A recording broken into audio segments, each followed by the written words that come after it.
Happy, happy Halloween. It is Halloween.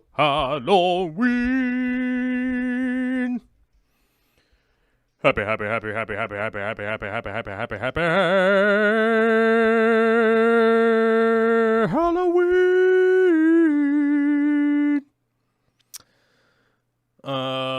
What's up, everybody? I left this stuff open. Whoops. Haha, it's Friday, the day before Halloween. And I left the wrong buttons pushed. Okay, there we go. Yeah, what's up, everybody? Good to be here on the day before All Hallows Eve. Oh, wait. Yeah. We gotta put on today's costume.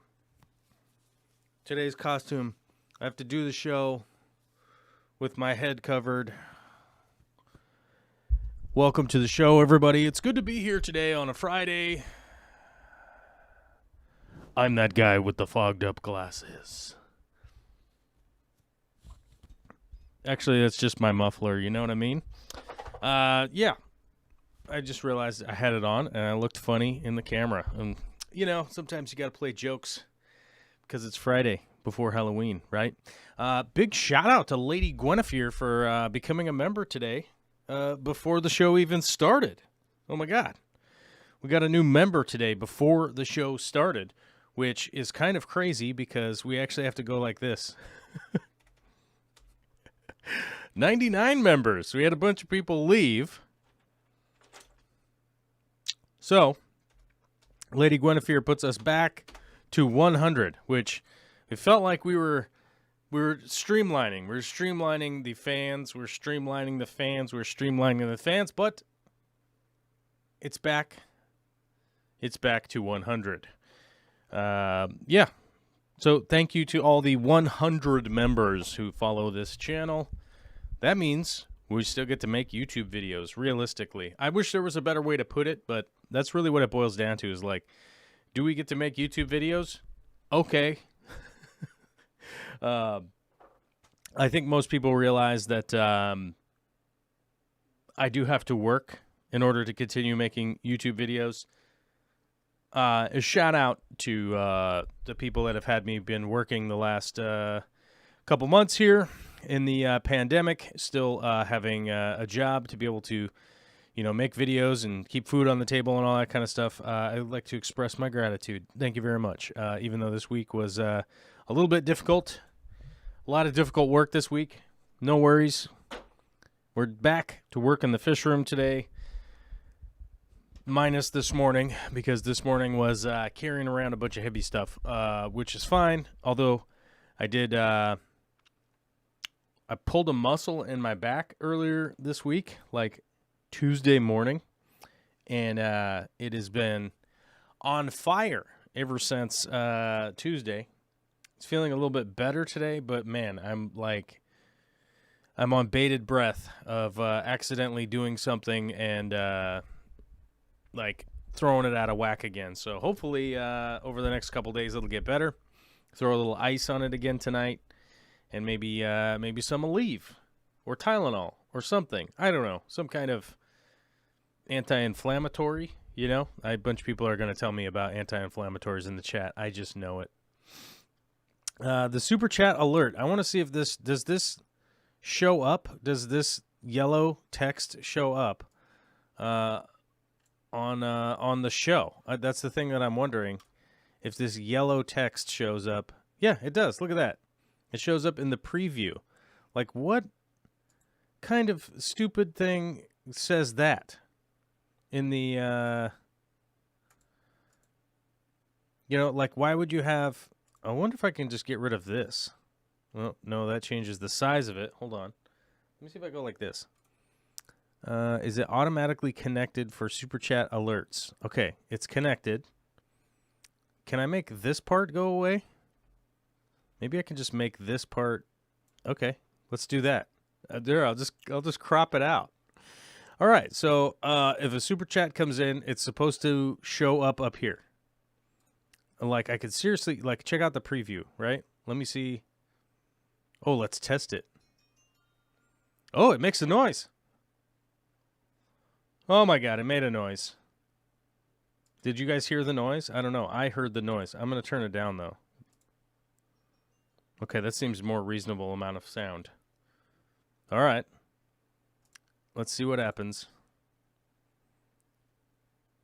Oh, man, we got a super chat and it didn't even work.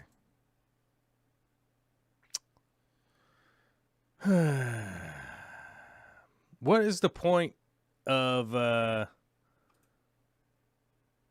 Why doesn't this work? I don't understand why this doesn't work. I feel like... So that's how it's supposed to work. It's supposed to make a sound, which seems to have disappeared now. Now that doesn't make a sound. That shows, like, the wrong... All right. I don't know, man. I tried it again. Oh, let's see. Maybe if I do this. Oh. I gotta have the source turned on, like this. And then refresh. No. I don't understand how you'd have, like, a widget like this that's, like, impossible to get to work on a live stream. And then when you test it, so it shows alert, that works, fits right there. Test the alert, it makes the sound. And then it just doesn't work.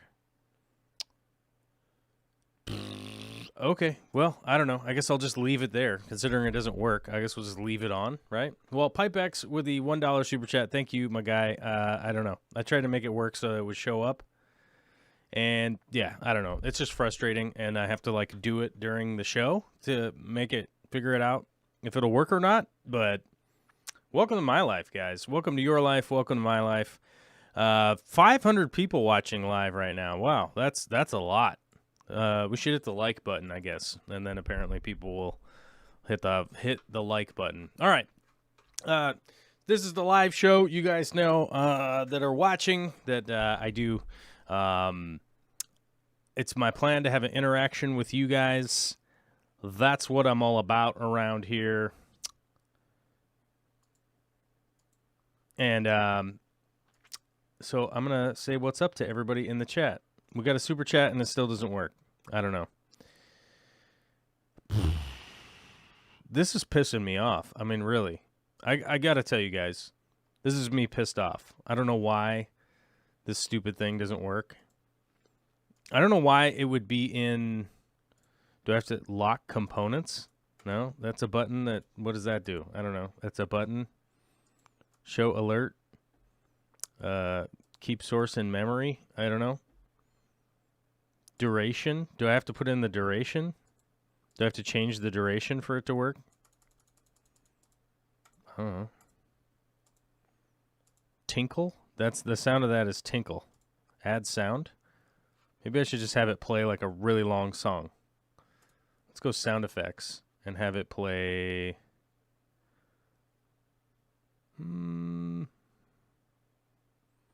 Let's see. What sound effects do I have in here? That's not wide enough. I can't read what that sound's supposed to be. Disturbing ambience. Oh, there we go. Let's have it play disturbing ambience.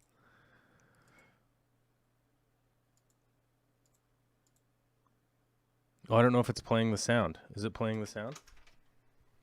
Oh, I think we have to have the sounds turned on. Here we go. I'm going to turn the sounds on. And then I can just have it play creepy noises. Oh, it just keeps playing it over and over again whenever you hit test. All right, I'm going to change the sound to something else. Add sound. We got to go over here and we got to click add sound, and then we got to go to our sounds. Where was that? Horrid sound. Oh. Howling at the Moon? I'm going to put that. Oh, that's a whole song. Let's not have it play a whole song. Oh, that's just the beginning. It's the beginning of Howling at the Moon. Okay. Let's make... What about this sound?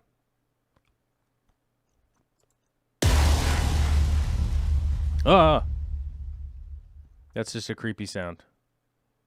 Okay. That sounds like fun. All right, if it works, I don't think it's going to work. Hide super chat message. We don't want that. We want it to show up. Well, either way, this thing doesn't work. I don't know. Do I have to change the text for it to work? Is that a thing? Opacity is at 100%. The background, I don't know. Well, that's frustrating.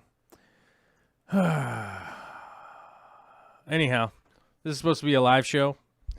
So, yeah. I guess we'll do the live show. Okay, anyhow.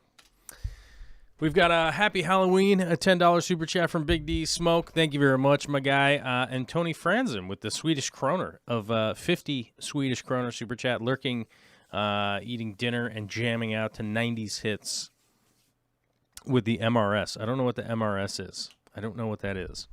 But thanks, my guys. I appreciate it. I appreciate the support. Let's say what's up to Tony. He was first to the chat today, quickly followed by Recab Harris, otherwise known as Sarah Baker. The Zombie Drummer, Wesley's Fish Club, Big D Smoke, Rico Stan, Paulette. That's right, Paulette. You got the C on the end. It throws my brain for a loop, dude. Paulette, what's up? Janice Lumberg, Michael Sarr, Joel G, James N, Pipe X, Fishy Mindset, Lady Guinevere, who became a member today. Thank you very much. I put us back to 3 digits. Look at that. Michael Allen, Daniel Velez, Mirdul Singh, reading. Rumbust was in the middle of another video and a notification came, but I made it. All right. Well, I was trying to get the super chat notification thing to work. It doesn't seem to function. I don't know. It just doesn't work. I don't know. I don't know how this is a program add-on that gets 4.8 stars out of 5 if it just doesn't work. I don't understand how it would get such a good rating if that was the case. Let's just keep scrolling down here and get caught up. Most people saying Happy Halloween. Most people saying what's up. Alyssa said it would be great if you went as Rorschach.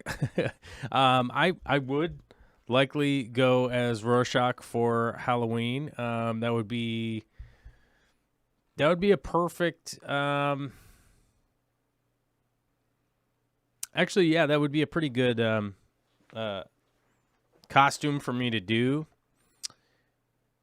And I probably could, but I am roped into the family costume. We're doing a family costume, and I don't know if I'm going to tell you guys what it is, but maybe I'll take a picture and show it to you guys on Instagram or something. Who knows? DM Penfolds is, hi, everyone. Am I the first to shout, talk about fish stuff without context? No, you're not the first. Thanks for the super chat. I do generally cover fish stuff on the edited side of my channel. On the live stream, we generally just talk about kind of whatever's going on. People do bring up fish content, and when there is fish stuff to talk about, we talk about that. If there's other stuff to talk about, I talk about that. That's just kind of how it goes. I'm a human being. I'm not a robot, and so when I'm having a conversation, I have the conversation instead of deferring to just talk about something else, which I always find very awkward because I have noticed from a lot of people in whatever media formats that happen to exist, whether it be, social media or whatever, to always just kind of tie it back and be like, I don't try to hide who I am, mainly because I don't own a business that's trying to sell you stuff. So, my air quote sales pitch to you guys is either being entertaining or educational or a combination of the two. I'm not always right about everything, but I am fairly well read and whatnot. So just try to do my best to have a conversation. Psycho Billy Tarot by WK Wenz Enterprises. Oh, man, that name's getting longer and longer. Are you really not a robot? Did you check the box? As far as I know, I'm not a robot. I might be. I very well could be a robot. I don't know. I've gone under the hood a couple of times, and it didn't seem like there's robotics under there. But maybe I'm a creation of some kind of robotic overlords of the future. Who knows? It's a possibility, I guess.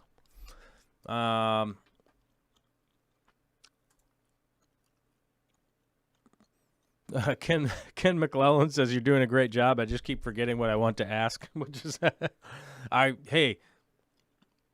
understand that. I get that one. Do I dream of electric sheep? Yes, of course I do. 100%. Always, constantly, nonstop. I forget who the author was of that. Dream of electric sheep. I forget who that was. I know I've read that. That's right.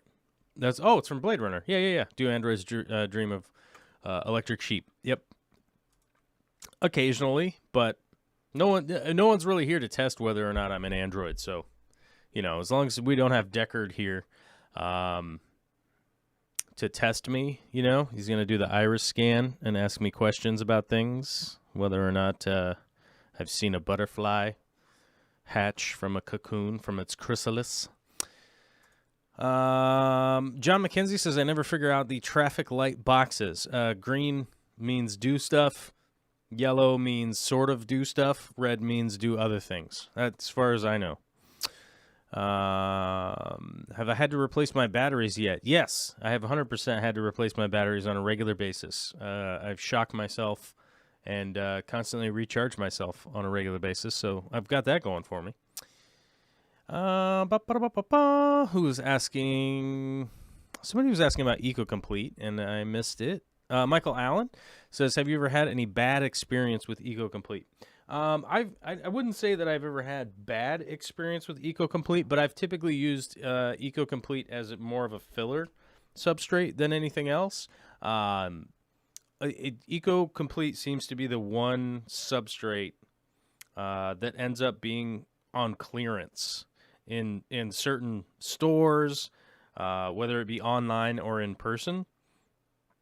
And I've pretty regularly kind of taken advantage of getting some EcoComplete whenever it was on clearance. It's not really one that I go out of my way to buy, but I've definitely used it many, many times.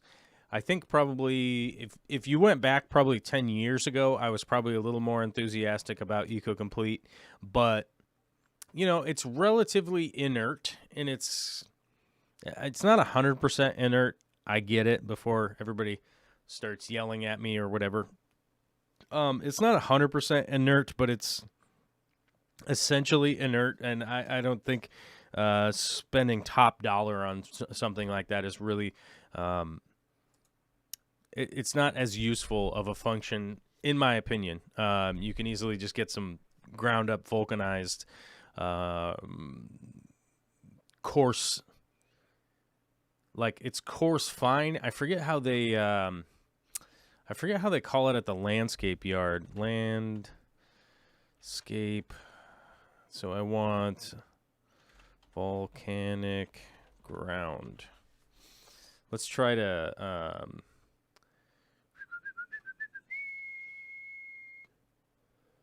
landscape protection, volcanic soil. Yeah, here we go.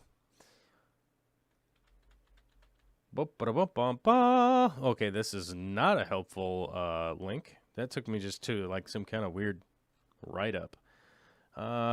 Decorative stones. Here we go. So you want, if you were looking to try and get something like EcoComplete, you can get a lot of it. Here it is. Like even Home Depot has it. They have kind of a ground up version of it, and they call it not pea gravel. Where is it? It's in here somewhere. Not river pebbles. Chipped. I think that's what they call it. I think they call it chipped. Holy crap, Home Depot carries the Hydro Crunch, the expanded clay growing media for hydroponics. That's actually a good deal. 50 liters for $36. That's not a bad deal right there. Too bad I don't have a an affiliate account with Home Depot. Otherwise, I would pass on a thing. Where is it? Let's see. I want to try to get the terminology for you guys. Whitewashed gravel. Oh, there it is. Black volcanic rock. So you're looking for black volcanic rock. Is basically what you're looking for. And they have the stuff that's pretty finely ground at most hardware stores. If you can't find it at a hardware store, you'd want to go to a landscape supply and be like, I'm looking for this, right? And I will tell you guys this. Almost every time I've gone to a full-on landscape supply place, and that's when you go, I have some videos of actually going to them that are fairly old now, but maybe I'll make a new one this year. That actually might be a good idea to go do something that I could go shoot on location.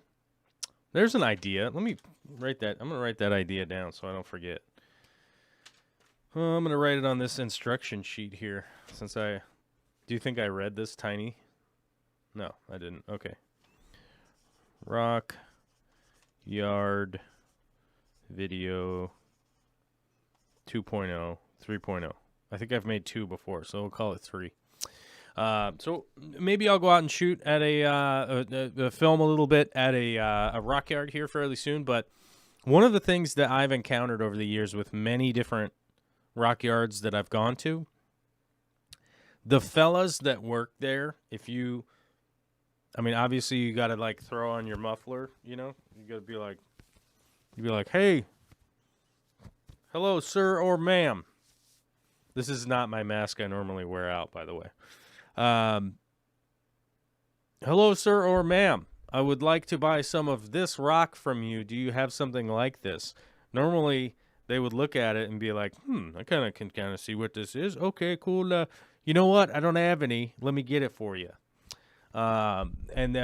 Typically, they'll either order it in or they would have it somewhere and then they don't, you just didn't see it while you were there or something like that. And, that would be kind of my best advice. You're definitely going to save a lot. You're going to probably get some kind of decent interaction, more than likely. And, I think that's what maybe you build a cool relationship with the rock yard guy, and then you'd be able to find something in the future that you could be looking for that's even crazier than just some crushed vulcanized stone, which that's not rare. That's really common stuff. It's not something that is rare for any landscapers to come up with. It's pretty common. We got a $5 super chat from Jacob White. We'll put him right to the front of the list here of the comments. It says, thoughts on Sarah's mix flake food since they've changed the recipe about a year ago. Better than before. So, the mixed flake, I don't think that they really changed the recipe. I think they changed the recipe on a couple of things like the ONIP tabs and whatever the Sarah's like bug bite stuff. I think they changed the fly larva and stuff like that, but I don't think that they changed the mixed flake to a different recipe. I think they just changed the packaging. Now, I would have a better interpretation of this if it wasn't for a pandemic this year, because I would have met with the guys from Sarah again. Last time we were in Germany, we got to sit down and have a couple of really good conversations with the president, the product designer, and the food guy, all the people. And I don't think that they changed the recipe on the mixed flake, although it might be slightly different. I think they just changed the packaging because they want to appeal and seem more natural, I guess, which I don't like the packaging of the Sarah stuff, to be honest with you. I didn't like the yellow and red, and I don't really like the new packaging. But it is pretty, honestly, mostly good food. Although Janice says the new ONIP tabs suck. I haven't tried any of the new ones. I know that like Corey and Jimmy tested a bunch of them and they didn't like them. But I haven't tried the new ones myself. So I don't know, but Jacob says the new packaging is yucky, but I don't like the graphic design of it. But also at the same time, I'm not a German, so I don't know. Maybe it does really well in Germany and Hungary and Austria and France and Spain and Italy and Belgium and Netherlands. I don't know. Maybe it does really well in those markets, and maybe that's why they went for it. But I know from talking with his name escapes my mind right now, but he's the guy who runs the whole business. He was saying that they were going for more of a natural look because I think everything in the packaging is like it's either like reclaimed or it's all biodegradable or something like that. I don't remember that part of the conversation because I was just like, oh, that looks awful. And I guess it's just a fault of character. I should have been paying more attention or something, but I was kind of tired for that part. I didn't really care about the packaging part, so I wasn't really paying attention to that. So I don't know. Kev's Aquatic says, hi and bye, LOL. Going back into work, leaving a like you guys that forgot should too. Okay, that's a really difficult sentence for me to read. Hi and bye, LOL, ha ha ha. Going back into work, leaving a like, you guys that forgot should too, as in also. Okay, got it. CK, what's your experience with earthworm casting substrate topped with sand? I like it much better than the Wallstad method, but it's difficult for me to get earthworm castings where I'm at. So I like it a lot better than the Wallstad method personally. Earthworm castings, I've had like a lot more. I've had more often a positive experience with earthworm casting, other than just some random organic dirt bag potting soil from the hardware store, And people will always say like, "Oh, there's this one brand. You're looking for the one brand of organic potting soil," and the big issue with that is that the organic potting soils and stuff like that, they're not testing to see what goes in it. They're just making sure that organic material goes in there and they get a fairly standard amount of nitrogen and potassium and oh God, what's the other one? What's wrong with my brain? Hold on.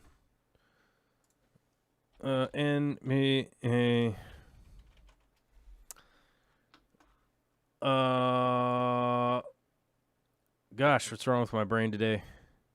Nitrogen?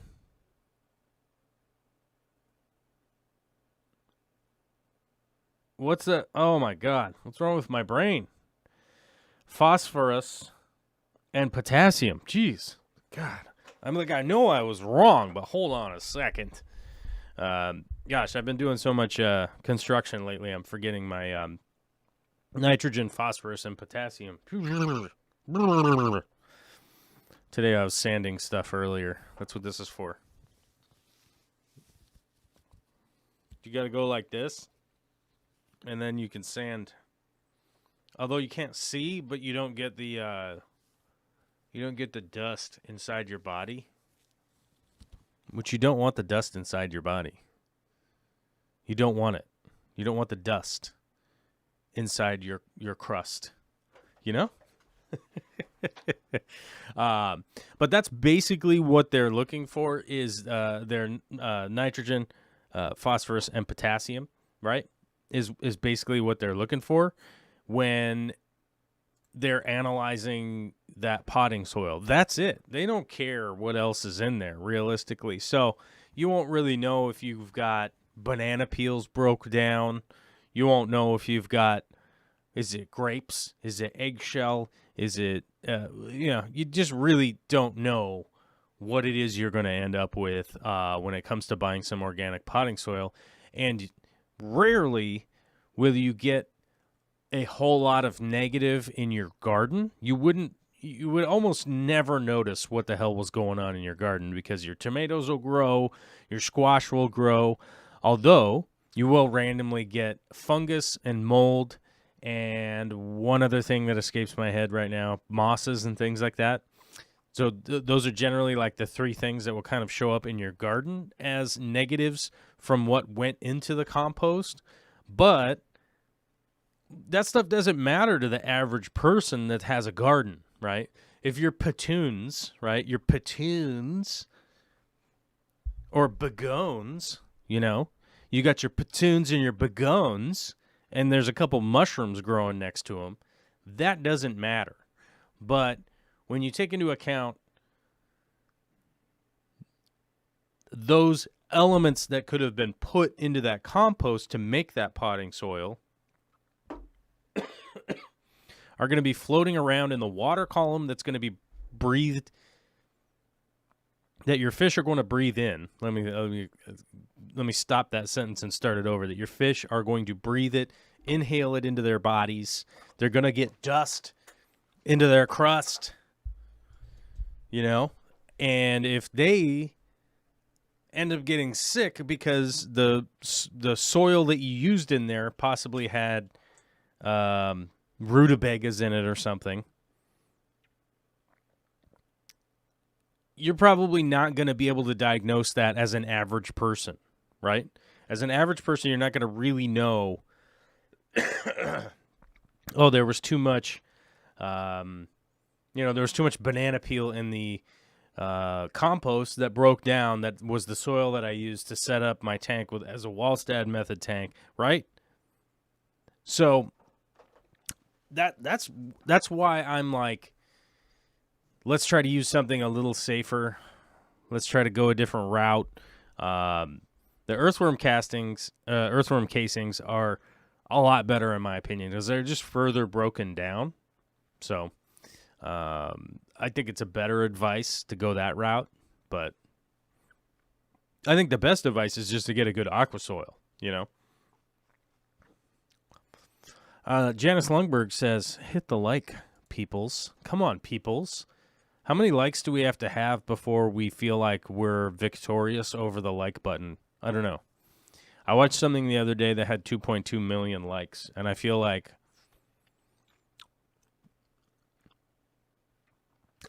there's something weirdly, because like as a conscious person, I don't care, right? I'd be like, oh, that's rad. But there is like this weird, like, I've never had 2.2 million likes on anything. Like, I must be a failure. Oh. But then I'm like, hey, stupid, weird, extra voice in my head. Who are you? Get out of here. And then it's like, oh, we're fine, you know? And we're all good again.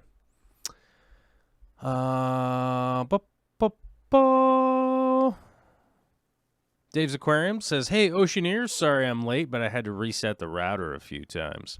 Yeah, likely story, Dave. Likely story with the router reset. If you guys don't know, Dave is on the Discord. He is a member, so we do chat on a fair basis. So I can give him a hard time about resetting his router, even though we've all experienced that. And none of us have ever like found joy in having to reset our router, but it is kind of fun to give you a hard time. Although I might have to reset my router. It says that my connection's real bad today, but that's life. Wouldn't you know it? Wouldn't you know it? That's life. Anyhow, let's get to our Patreon posts of the day, because why the hell not? Oh, is this working? Let's see if the chat thing works. Does this work? Let's go like this first. And then, oh, look at this. This one works. Layout. But we do have to... What did I have to do before? I had to make something opaque. Oh, there we go. So we got the background, and then we can make the chat bigger, like that.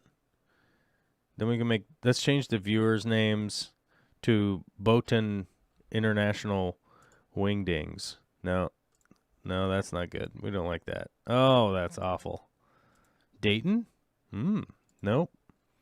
We don't like that font. Let's change the font to... Oh, there we go. That's kind of fun. Should we change the color? We should make it spooky, like Halloween color. There we go. It's orange. What do you want me to do? What do you want me to do? It's orange. But in the meantime, you guys will be back there chatting, because you'll be behind the whenever I find the window here. There it is. There's the button. Oh no, you guys have showed up in front of it. Okay, so I have to turn the chat off here for a minute so we can talk about our friend Dave, who posted in the Patreon. Can I make this bigger? I can't make it go sideways. All right, well, I tried. I even hit the Control and Alt button. Junior Herrick says polycarbonate or glass for a custom top.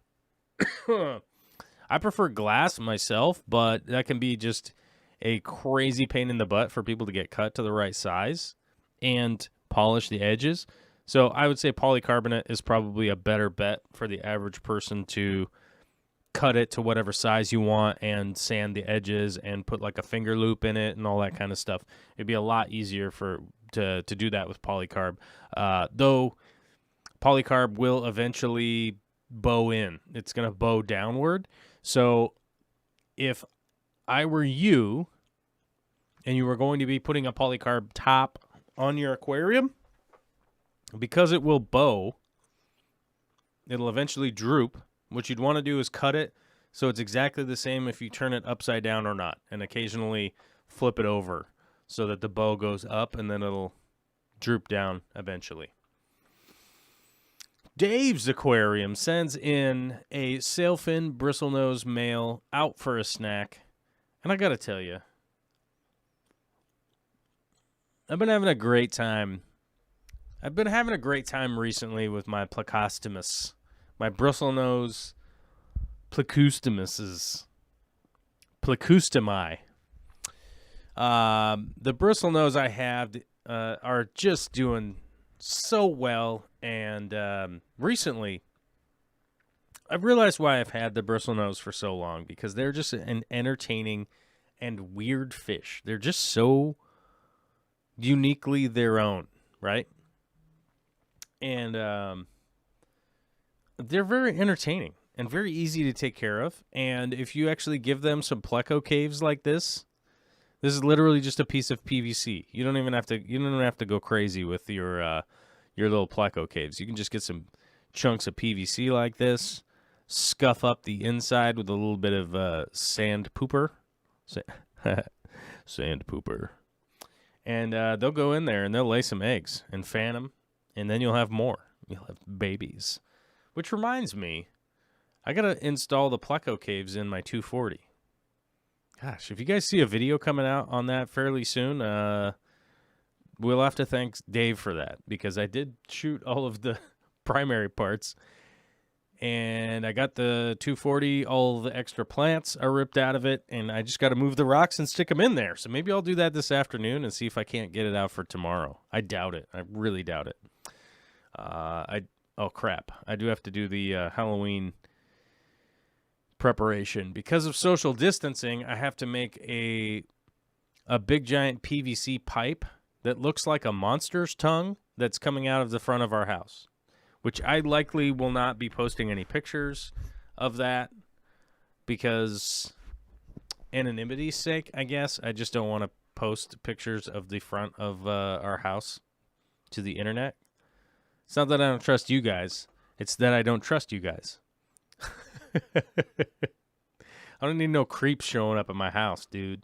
I've had that happen, and I don't want that to ever happen again, because the next one just gets shot.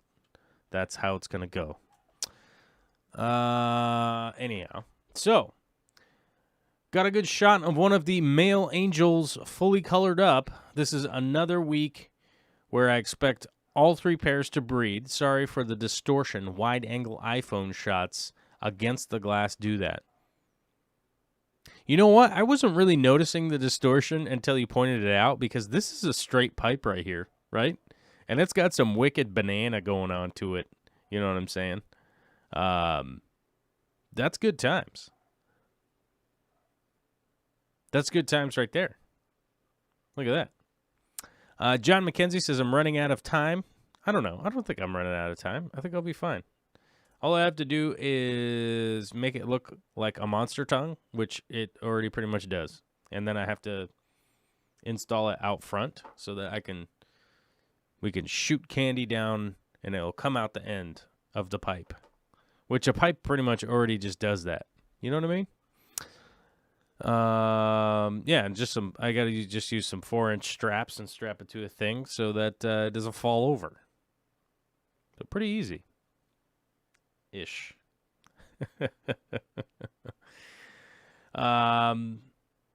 Let's see. Looks like they might try again. East End female is working hard cleaning the mag float.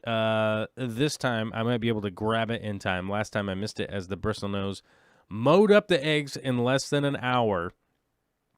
Yeah, actually, in my personal experience, I've had more luck getting eggs off of mag floats than I have off of a spawning mop ever. I don't know what it is. It's like the mag float is like, it's funny that it's a mag float because it's a magnet, right? It's a magnet for eggs. There are lots of fish that put their eggs onto a mag float. And I swear I've had more luck with mag floats getting eggs on them than I have with spawning mops. That may or may not be accurate. Excuse me. Yeah. This cough is lingering. It's like never going away. But I've always had good luck getting eggs off of mag floats. Plus, they're pretty easy to get out of the aquarium, the actual mag float itself. So it's super helpful. Our next post comes from Lady Guinevere, who became a member also today, which is a big thanks. That's a double whammy of membership. Not only is she a patronizer, but she's also a YouTube member now. So thank you. I appreciate that. Says, I finally remembered to post. This was my first serious attempt at a Planet aquarium and my first one larger than 10 gallons. This one's a 29 gallon. Naturally, the too much gene kicked in, and I wanted all of the things. I used EcoComplete and fluoride sand on top of that. I have no idea what I'm doing. Yeah, I think you're pretty much on par here, and I know that you're on par because, like, from here in this progression to here in the progression, it's like this is all making sense. Like, you just set this up. It has the water bubbles on the glass and the line from filling it up, the lines and stuff. This is like a freshly set up tank, but you've got sponges, you got air, you got filter, you got heater. I mean, there really isn't that much more with some decent aqua soil that you could be doing. I mean, you could be adding CO2, but I'm not sure what this is. Maybe this is CO2. This looks like a tube going down here. So maybe that's CO2 also. I don't know. Maybe it's just air. We'll see. This is what it looked like when I got good, sort of. I've never been able to really balance things out. Sorry, you have to look at the heater and things. I wanted to black out the back, but I never got around to it. Still no fish at this point. So, like, you could see a distinct difference from the tank here, like, from the start right here, than to this point. And to me, this looks like maybe 2 months later or something like that, maybe 45 days, maybe a month and a half. We have growth from pretty much every plant in here. It doesn't look to me, I don't know if I can fit both on the screen. Let's go like that, yeah. It doesn't look to me like there wasn't a big die-off. Maybe whatever this plant is right here is gone. But the lilies seem to have totally taken off and taken the place. You got some Bacopa over here. Java Fern looks about the same, which this is one of the reasons why I don't like Java Fern, right? Because it's annoying that it doesn't grow super fast. But, I'll put Java Fern somewhere, and then I'll find a whole bunch of it later. So I guess that's kind of fun, I guess. We've got a little bit of algae growing on the rocks. That's fine, but the clarity is much better since it was set up. It looks good. I mean, the progress looks good. And this also is progress and looks pretty good as far as I'm concerned. Because here's the next follow-up where she says, or where they say, and today it's just out of control and sad. I had pea puffers for a bit, but I never dewormed them. After waiting 4 or 5 months for the plants to really grow in, I got impatient. I regret it. They were fat, happy little dudes until one day I believe I put one too many squirts of easy carbon in, which stressed them out. I started medicating. Cue the white stringy poops. I lost both of them. Fortunately, I only had 2 since COVID made them hard to get. I'm not sure where I want to go from here.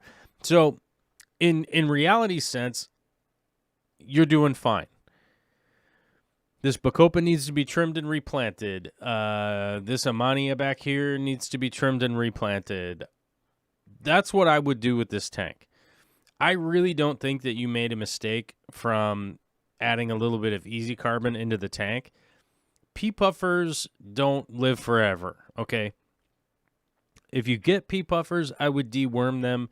I would put them through quarantine. They have a high chance of bringing something into the tank. So I wouldn't, I wouldn't be all super laid back about what is going on. Whatever could be wrong with your tank, I would just test the water and see what's going on.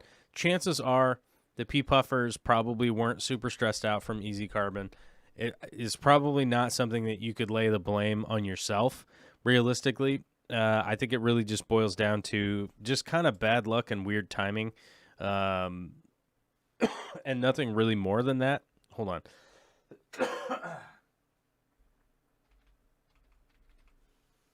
Sorry, my other computer is doing something stupid, and I have to fix it real quick.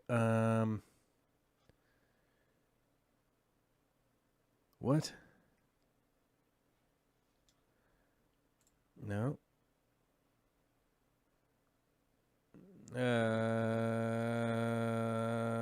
Nope. Yep.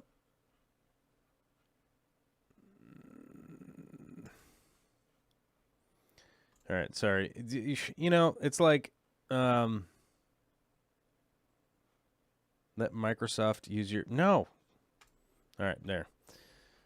I have to do some like kind of crazy Windows update, and then the computer just goes like bonkers over here with all sorts of weird new stuff.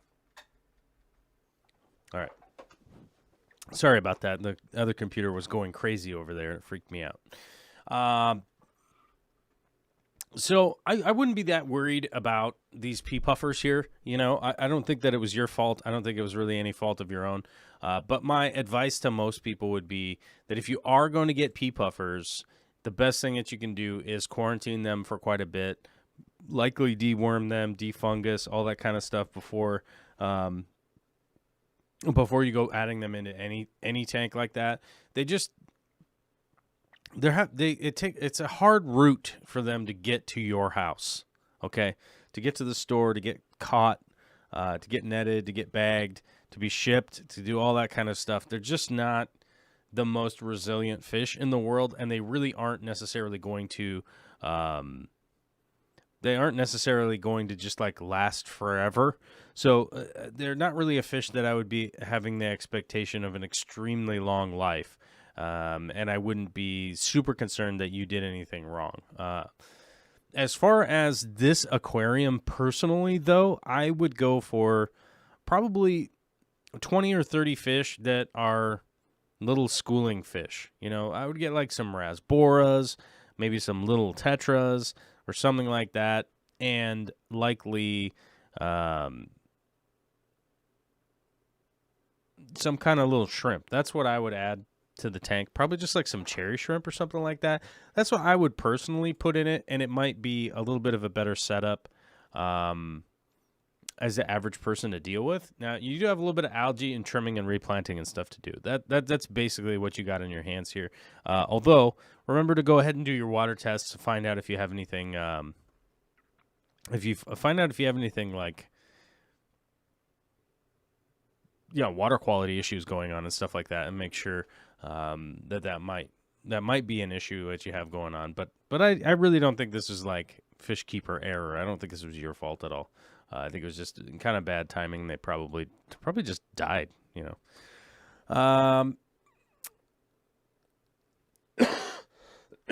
Excuse me. Man, this cough is it's coming back. I need little cough drops. All right, let me see what was going on over here. We got to reload Patreon before we talk about the final post here. Take a look at this Pleco. Man, this computer's taking forever to load. Is this an old computer over here on my right-hand side? Yes, it's very old. Okay, no new patrons during the show. No new patronizers. Okay, totally cool. All right. Anyhow, Lady Guinevere also sent this in and said, Pleco, who said you could be so cool? And I honestly... I'm going to double down on this sentiment. I don't know how or why they're so cool, but they really are. And I don't know how they got to be that way, but they're a really wild fish that you just don't... They're just not like other fish. Like, there are lots of little torpedo-y fish that swim around. You know what I mean? That do that swimming. And they just swim around, and they're like a little torpedo fish. And you're like, this one's red, and this one's brown, and this one's yellow, and this one's 5 inches long, and this one's 3 inches long. There certainly are a lot of them that are all fish-shaped and stuff like that. But all the Ancestris and Plecos and stuff like that, they're all just like these unique weirdos, which I think is just very bizarre. But it's very entertaining, though. I will honestly say they're a very entertaining fish. If you guys notice, I had to drop the Patreon number down to 215. We had some people cancel. Unfortunately, the pandemic is getting the better of people's pocketbooks at this point in time. So my hat's off to you guys. Hopefully everything's okay, and hopefully we'll see you back in a little while. Hopefully things turn around. You know what I mean? That's what all the cool kids do. I don't know what that's about. Myrtle Singh says, "What's your favorite plant to take pictures of? Could be aquatic or terrestrial or both." I don't know. I've never really put any thought into what's my favorite thing. But I guess if you go look at Instagram, probably flowers is probably my favorite thing. That's probably my favorite thing to take pictures of. I think it's the thing I do the most. So I kind of gravitate towards taking pictures of flowers. Who knows? Maybe someday that will be my job. Seems doubtful, though. Nicola Gallo says, "Hi, I'm experimenting with no water change planted aquarium with separate elements, all from PMDD cheap substrate plant ferts. So far, 4 months testing are good. What do you think is the limit to no water changes?" I think, honestly, the limit to no water changes is about 6. Is somewhere between, 8 months and 12 months. Is basically where you can get to, unless you have a really high-tech setup, which is possible. I think a lot of people do out there in the world, but most of us don't. Most of us don't have an insanely high setup that's going to be adding fertilizer every day, but it's also not really realistically like a no-water change system when you're supplementing all sorts of strange fertilizers and stuff like that. Like, I think the better option is just to do a water change than, adding 30 different chemicals to the aquarium on a daily basis to keep it balanced. Because, like you're putting energy and time in when you don't really need to. And you could just do a water change, right? But in my experience, you kind of hit a wall around the 8 to 12 months of the no water change thing, and then you end up doing a water change. So, I I don't understand why I was trying to figure out a way to do that. I don't know why I really was, but I was. And, I could say from my own personal findings that it's just better to just do a water change, right? So, it's just like you're putting a ton of energy into avoiding doing what I would consider to be less work, So I would just economize how you do your water changes. Frankly, if it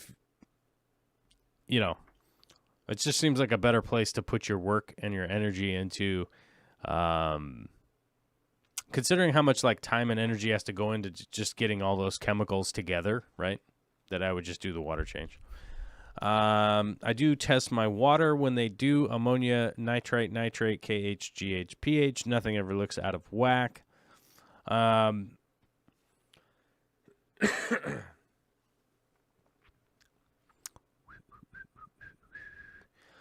Let's see. Lady Guinevere says, all of the cherry shrimp I get die fairly fast. They are so tiny. Even the amanos die fast. One died in the bag on the way home. My first hatch has been kicking for 3 years, though. Yeah, I don't know, man. That almost sounds like a sourcing problem. Like you might just be buying stuff from somewhere that's not doing all that well, realistically. We go. Boop. What did I close? Oh, there we go. Make sure we're pushing the right buttons around here.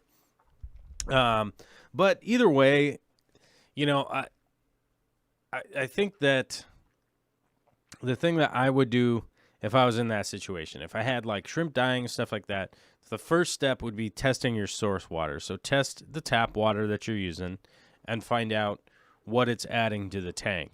And you might have to get a little bit,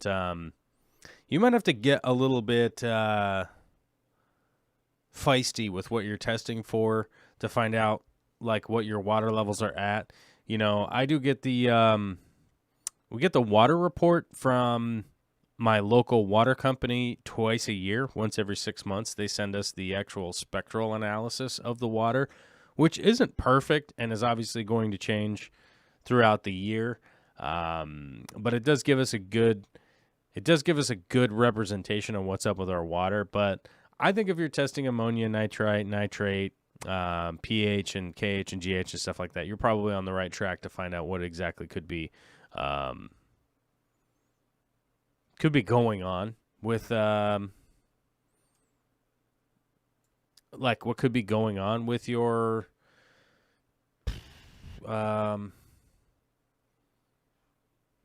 with like the water coming in. That's where I would start, with the water coming in, to find out what was going on. And then test your water after it's been in the tank for at least a couple of days to see kind of what's going on. That's where I would start to kind of go down the realm of like, okay, what's going on with this? Why is something dying or not dying, to try and get to it. Captain Weird says, do you know how to remove freshwater limpets? I don't know off the top of my head.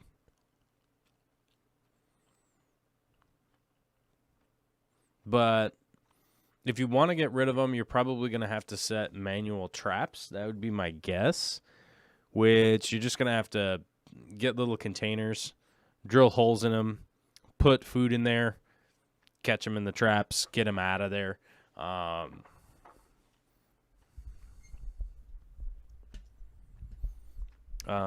But yeah, I don't know. It's not really something that I have like an awesome answer for right off the top of my head. I guess I have to think about it. Nevea Brown says, I am Dookie. All right. I guess you are self-proclaimed. I don't know.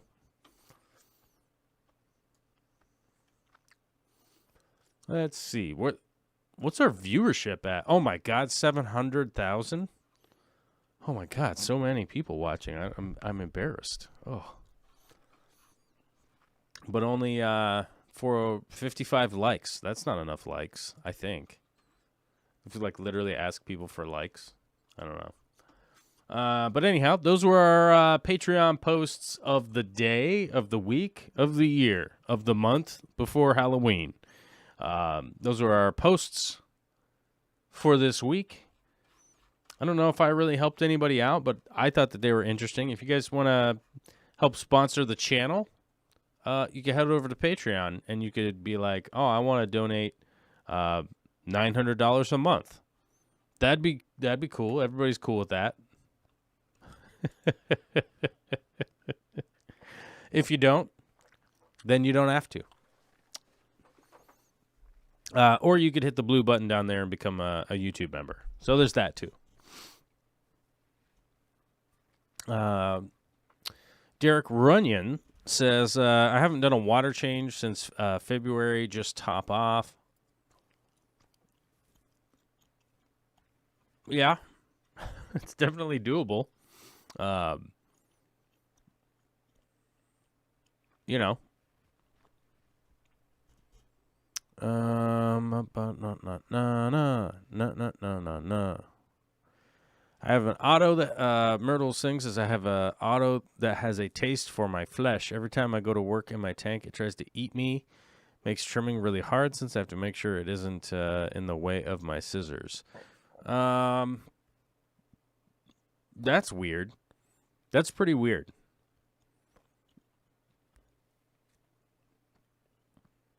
That's a pretty weird situation. I don't know why an auto would be like trying to get up on you like that. That's a little bit odd. But you could definitely do a top off on a tank and stuff like that. I've just found that personally, you kind of run into a wall eventually with maintaining stability in the tank, resetting, kind of resetting the aquarium so that it's back to a point where you're adding fertilizer. You have to start adding individual fertilizers, which is very complicated for most average people to kind of deal with that haven't had a ton of experience with it. So, that kind of stuff is, I think it's something that's probably pretty beneficial to certain people, for sure, to get involved in the learning process of finding what it is that you're trying to get out of this hobby, what it is that you're trying to learn about. But in my experience, I honestly feel like most people are spending a lot of energy, more energy than just doing a water change, realistically, as far as that's just kind of my opinion, though, and I might be 100% wrong for other people, but that's pretty much my opinion. It's just like, you're kind of stepping over what is, in my opinion, a really easy thing to do, which is a water change, right? And if your water changes are super difficult, I would spend the energy in making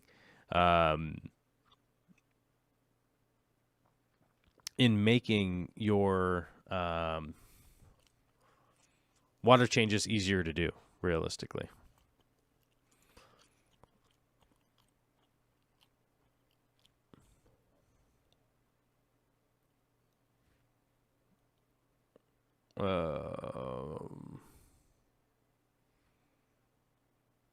Okay. All right. Memorable Sing, it's just one auto out of 7. It's always the same one. Yeah, I don't know. Maybe you have one that just likes your salty, sweaty arm or whatever it is. I mean, it's typically salts that are on people's skin, right? That animals and fish are attracted to. I'm not saying you have a extra sweaty arm or anything. You know what I mean? Zelf Ernide, long time no see. What's up, Zelf? Says, happy Halloween Eve. I remember when you dressed up as characters from Life Aquatic. Yep. Yeah, I still have those outfits. And I was thinking about doing a video this year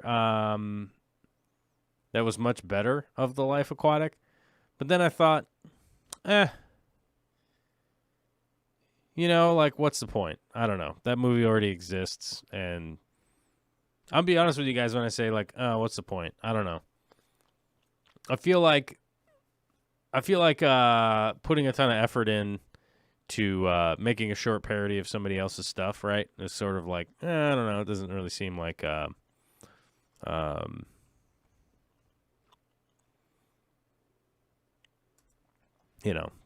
whatever. Broken Hooks Fishing, any new plants? Actually got 2 new plants last week, something like that. Spent way too much money getting some new plants. I got some Eriocallan sebedolii, I think. Sebedolii? How do you say that? Eriocallan seb something. Let me see. Well, that's not helping. Let's see. There it is. I'm gonna. I have no idea how to pronounce this one, so I'm actually just gonna copy it and put it into the chat. There we go. Seiboldianum. There we go. Seiboldianum. There we go. I just needed to look at it. Seiboldianum. I don't think I've ever even tried to ever say that one out loud. So I have Eriocallan Cetaceum. I have Vietnam. I don't know. I have a bunch of different Eriocallans. I really like them quite a bit.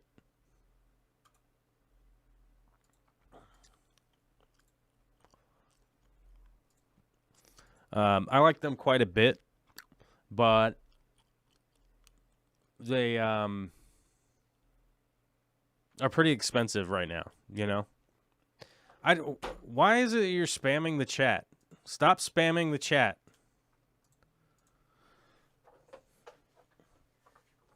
I will not tolerate spamming the chat with the same nonsense. Anyhow, back to what I was talking about. So I do have some Eriocallan Seiboldianum, which actually is quite cool. I'm going to see how well it goes, though. I've definitely been on the Eriocallan tip lately, and it's a plant that you guys know that I've been definitely interested in pretty much as many of them as I could possibly get. Luckily, I found somebody who actually has a bunch, so I got like 4 of them in. I'm gonna run them in 4 different tanks, and then we're gonna see what happens with that.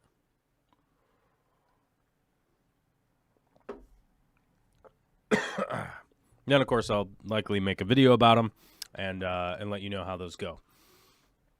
And I also got in. What else did I get in?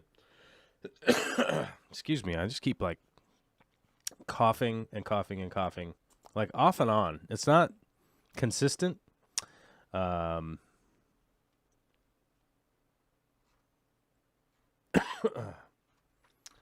I'm not paying for that. Okay, thank you. And then what else did I get? I got something in from V Aquatics, and I can't remember exactly what it is right now while I'm down here.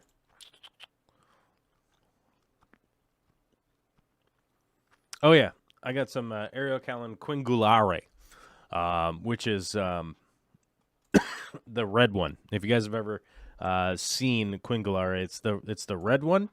I got some of that in. We're gonna see how that does. I've never had the most luck with quingulare. It's always kind of just been a big pain in the butt. Most of the Erios that are of a color, it's quinquangulare, right? Quinquangulare. Is that right? Most everybody just calls it Aereo Quinn, right? Excuse me. I'm just going to keep coughing, I guess. Gosh. But I got some in from Jenny, who runs V Aquatics or whatever, I think is what it's called. And it was kind of more like, I'd also like to support some of the smaller people, right? Some of the smaller plant people that are out there. that are just legitimately just kind of doing farming and that kind of stuff.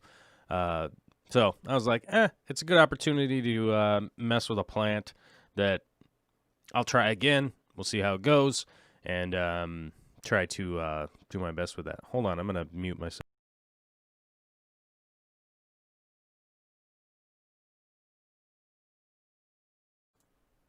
Yeah, something just like totally like I got hair in my throat.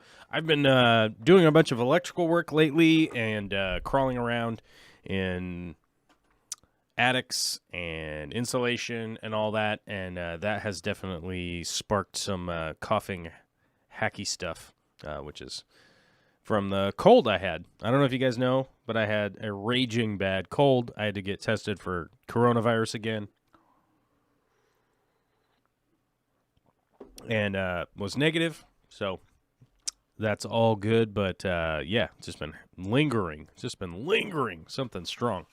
Now my mouse, I think my mouse is running out of batteries. I have to put a battery in it.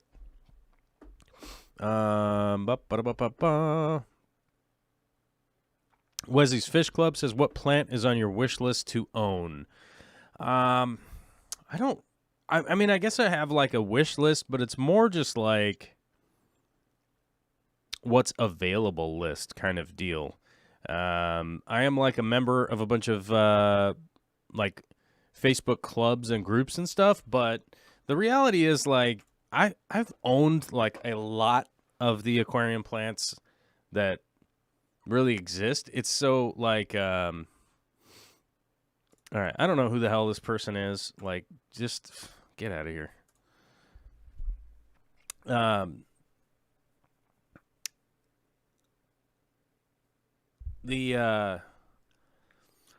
I've owned a lot of aquarium plants, and there isn't really anything on my list that I would say is 100% like, oh man, that's what I really need. But if as a member of those kind of Facebook groups, I see stuff come up, and then I'm like, maybe I've had that. Maybe I haven't had that. And the reality is that it kind of just sparks some inspiration of like, oh, I want to do a thing or whatever. Realistically, right now, I'm at the point where I've been building a lot of fish rooms for people.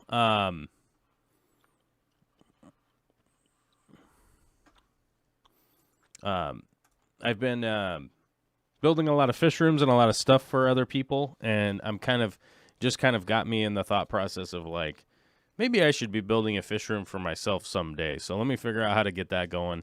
That's kind of where I'm at, because my fish room actually is pretty small, and I have been considering kind of doing some changes to it or whatever, but I don't really have any tanks that I want to get rid of. Like the 150, I don't want to get rid of. Like the 60 cube, I could get rid of that. Like I wouldn't be too like sad by breaking that down or whatever. But I also have like most of the other tanks that I have that I'm not like, oh wow, I really got to get those set up right now. So I think what would end up happening is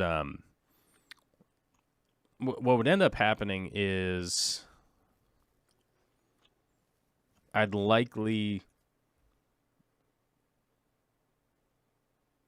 just end up putting that stuff in storage or whatever, and that just doesn't even seem like a thing. So I'm sort of like,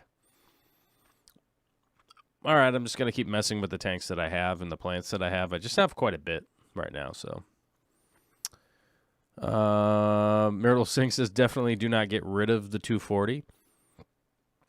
No, I don't think I would get rid of the 240. I mean, I might sell the 240 or something like that, but, the last time I had it, it was up for sale, and I was going to sell it to a guy. He just ended up buying everything that was inside it.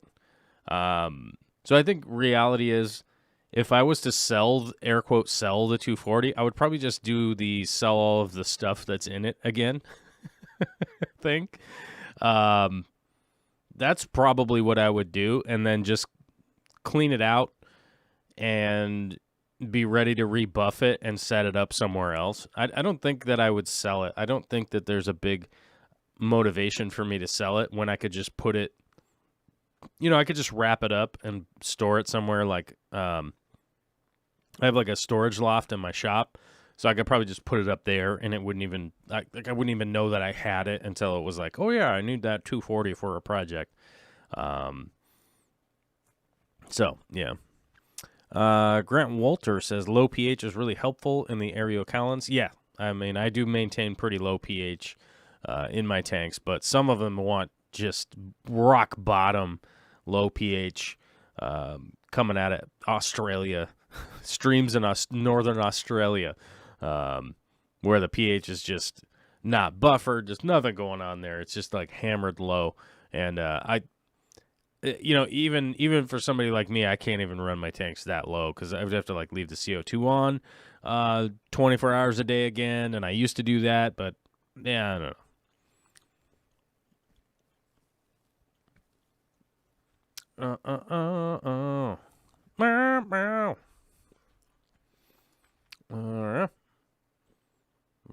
How many viewers do we have? One new member today, Lady Guinevere. Oops, I just closed all my windows. I hate it when that accidentally happens. Let's open that back up. Let's open this back up. There we go. If you have Windows and you wiggle around the live chat just right, it closes all of the windows.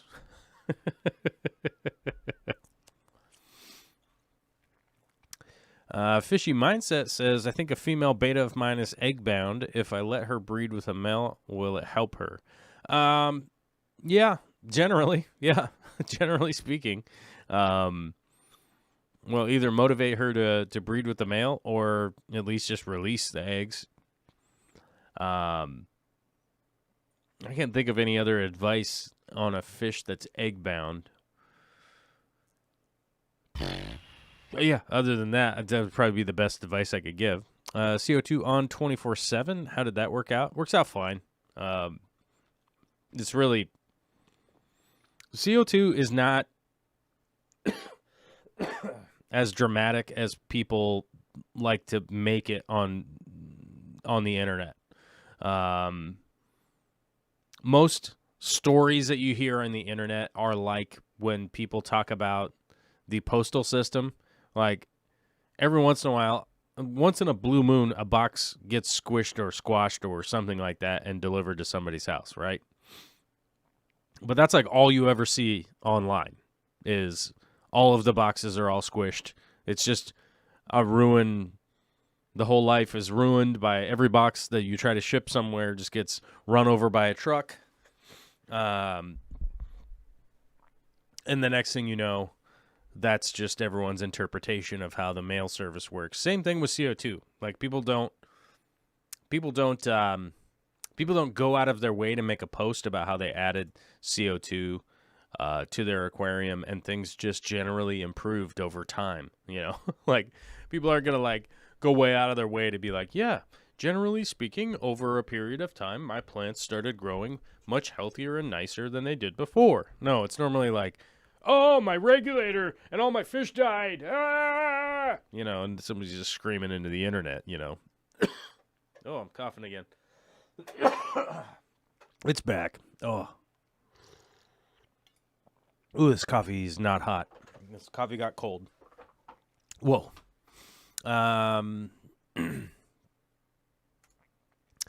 Yep, that's what I meant. Tanks that size are hard to come by, used and cheap. Best to clean and store, then sell/donate. Well, I mean, the reality is like a 240, like the one that I have, is the most common size. It's 8 feet long, 2 feet tall, 2 feet front to back. And that's the most common size of it. And I would say, realistically, that they're actually not that difficult to come by. I think hold on, let me see what TrueView has. Why is my mouse seems to have decreased in speed. It's not moving around very fast. I don't know what's going on here. Figure it out. TrueView. There it is. Let's go to their website and look at acrylic aquariums. Okay, that was weird. I don't know. It took me to some like error page, but it was like an error from TrueView. Let's take a look at saltwater aquariums.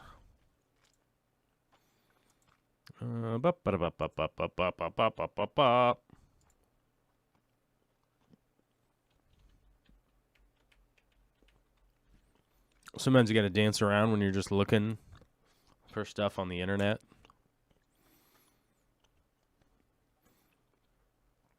Oh, sweet baby Jesus! It is really expensive. Let's see, brand new. It's $2,600. That's a lot of simoleons right there. Maybe I will never sell that aquarium. That's too much money. That's way too much money, dude. Dude, bro guy. Too much money. So I think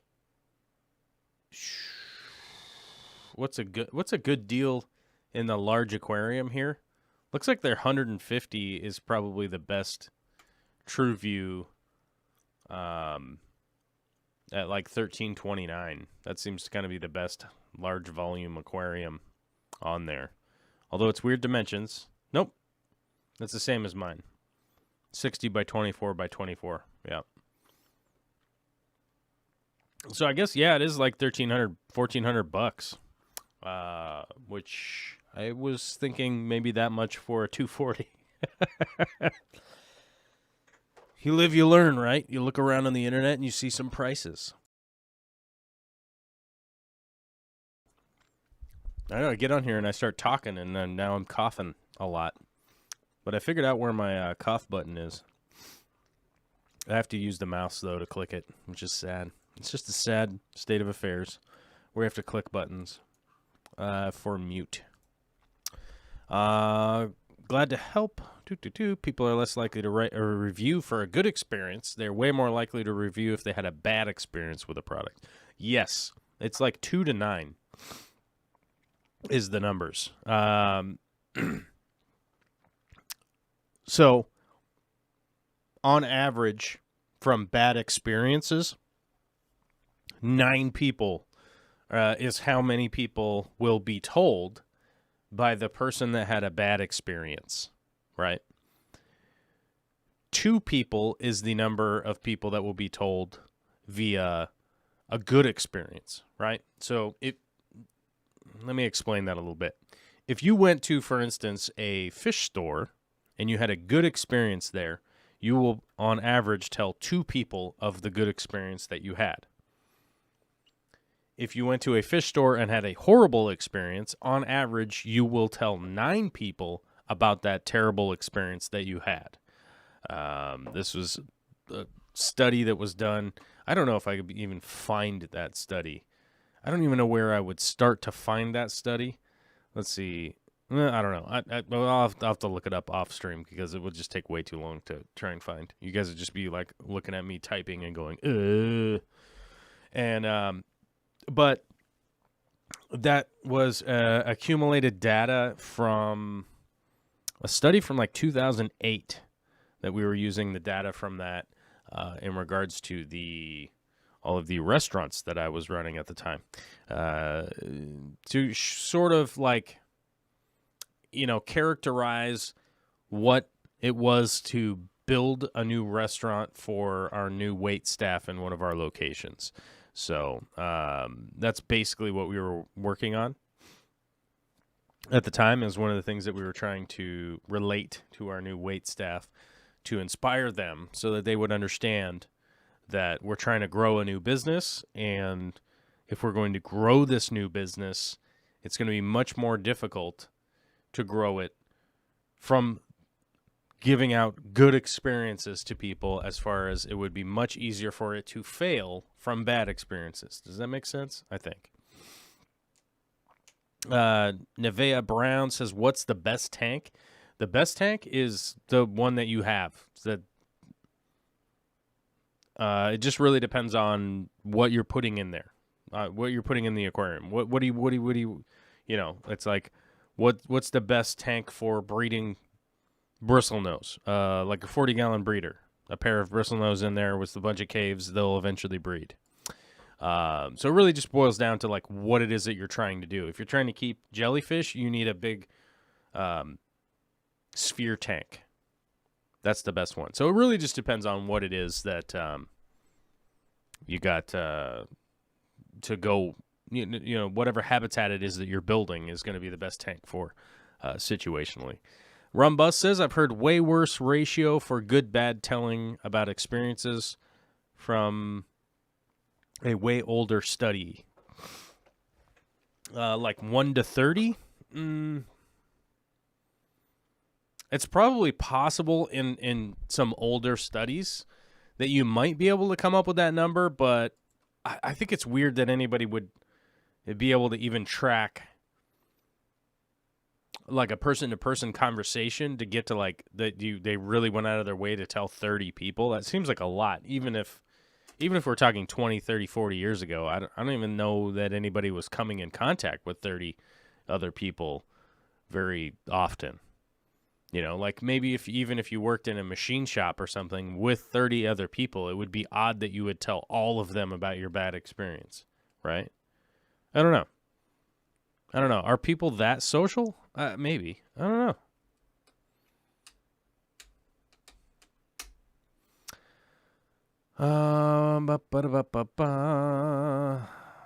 Let's see. Hello from Southern New Jersey, USA, Victor Coco. What's up, Victor?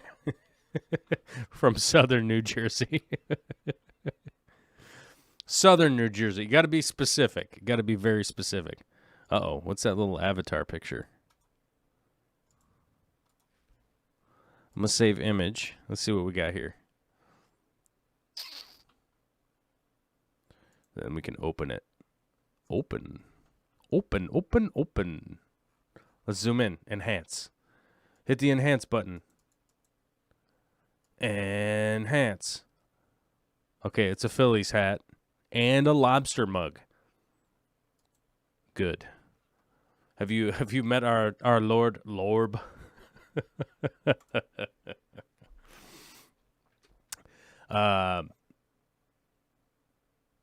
Yeah.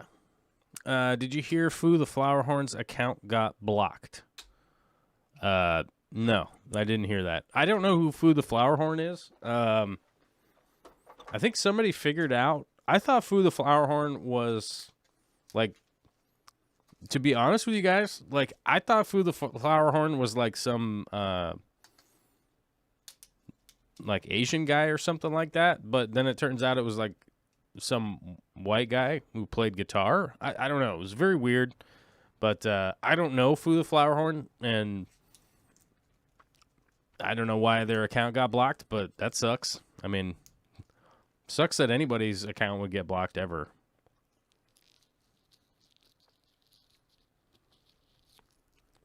Yeah, he has a lot of subscribers, but something's weird about his account was, about his channel, was it was the same content all the time.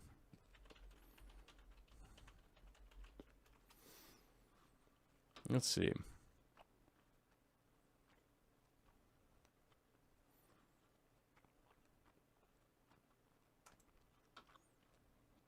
Let's see here. Hopefully nothing is on autoplay. Okay. Videos. So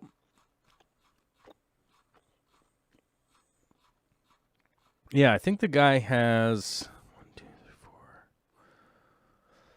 3, 4.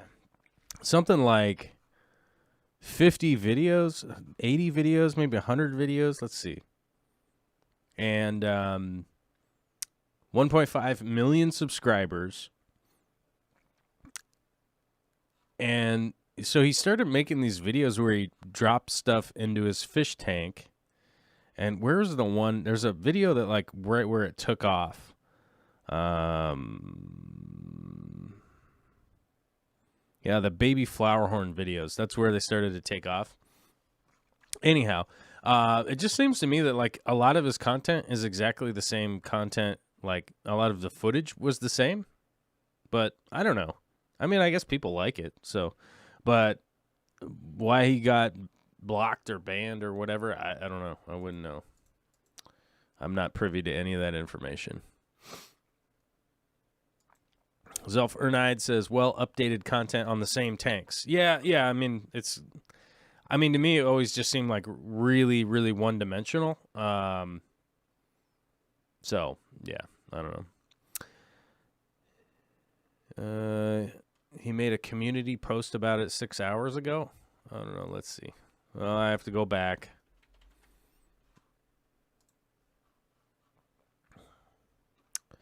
Let's see. Does he have a community tab?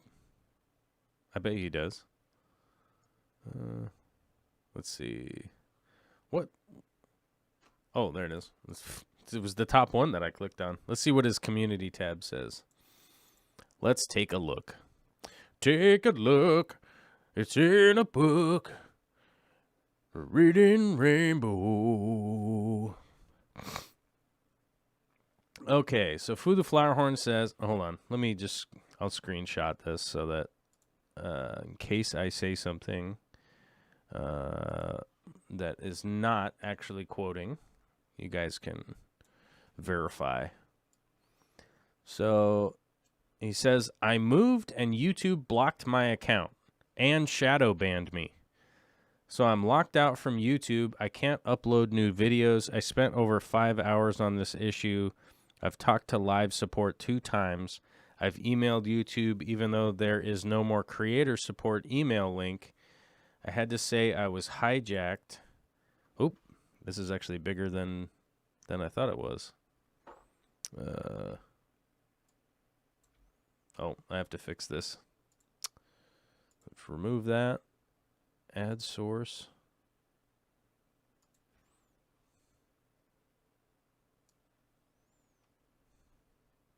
There, it's that big.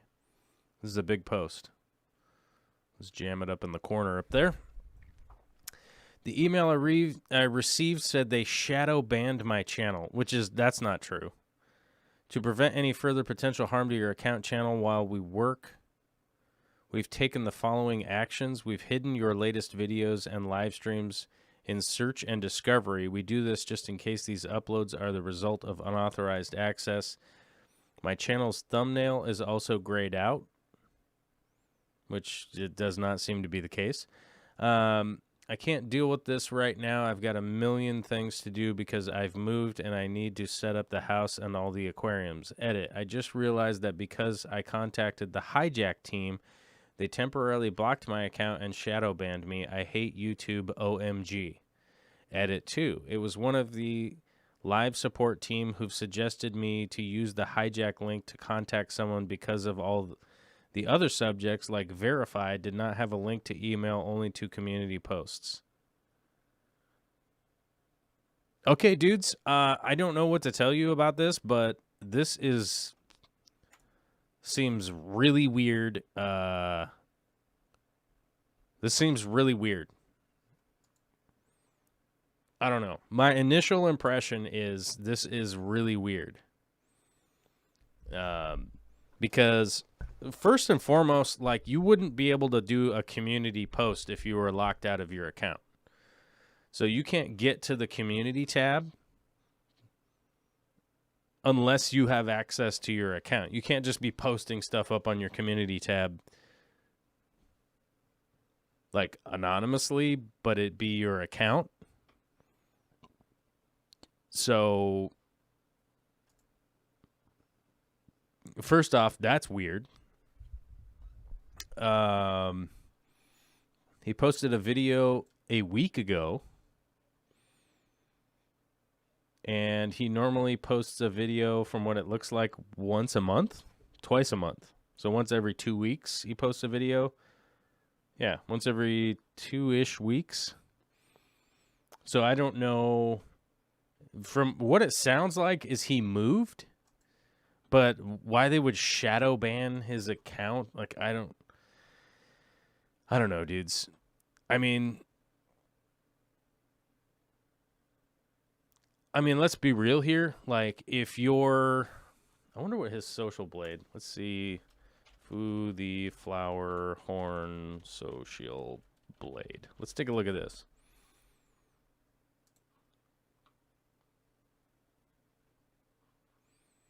Of course, it's like scaled super weird because Social Blade is a piece of crap. Let's see. So weekly averages, he gets 2,300 subscribers. Daily, he gets 350. So let's see here. Month of September, 30,000 subscribers. Let's see. So month of January 2020, he had 27 million views.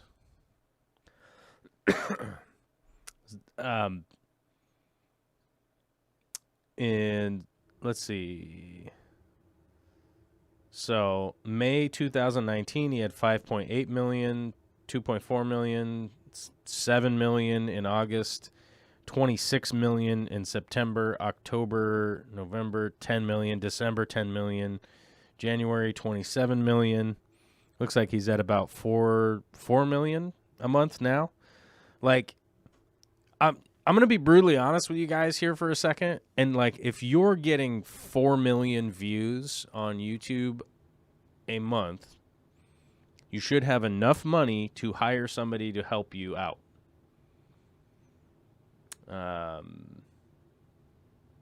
Like, you should have enough money coming in to hire somebody to help you out. You know what I mean? Like, so I don't understand. I don't understand how somebody could be at the point where you're making. So let's say you make. So let's go 26 million.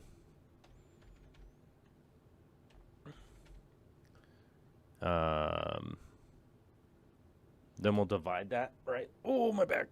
Ow.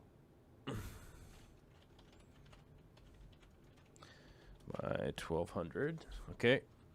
So we go like that. Then we go this number divided by 0.003 equals.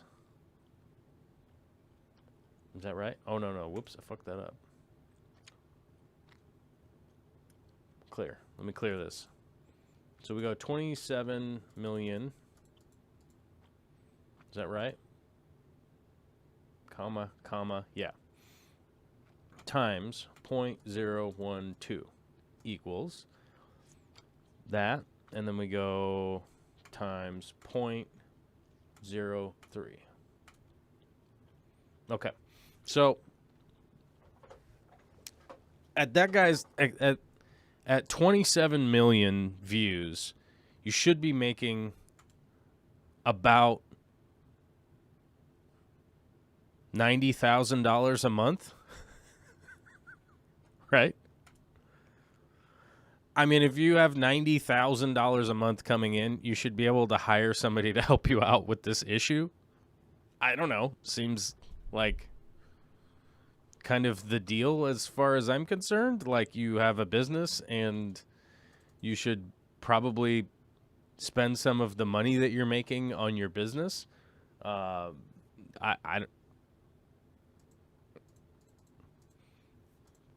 So let's take this number and we'll divide it times 3 equals.